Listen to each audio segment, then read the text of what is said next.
আপনার ফেসবুকের পাসওয়ার্ড কোনোভাবে আপনার বন্ধুদের কাছে চলে যেতে পারে, কিংবা কোনো হ্যাকার হ্যাক করে নিতে পারে, যা আপনার জন্য বড় ধরনের বিপদের কারণ হবে। কিভাবে বুঝবেন কেউ চালাচ্ছে কিনা, আর চালালেও তাকে কিভাবে লগ আউট করে দিতে হবে, আসুন দেখে নেই।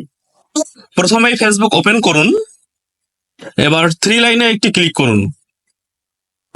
এবার সেটিংস এন্ড প্রাইভেসি, অতঃপর সেটিংস। একটু নিচে আসলে দেখতে পারবেন অ্যাক্টিভিটি লগ।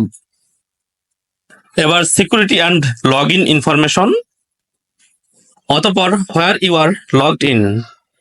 এবার এখানে দেখা যাচ্ছে আপনি কবে, কখন, কোন কোন ডিভাইসে লগ ইন করছিলেন। যদি কোনোটা আপনার কাছে মনে হয় যে এটা আপনি নিজে করেননি, অন্য কেউ করছে, তাহলে সেটা লগ আউট করে দিতে হবে। লগ আউট করতে গেলে কি করতে হবে?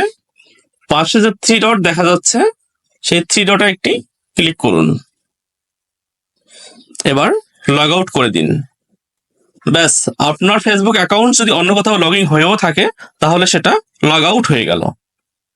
ভবিষ্যতে আর কখনো যেন লগ ইন করতে না পারে, এজন্য 2 ফ্যাক্টর অথেন্টিকেশন অন করে নিন।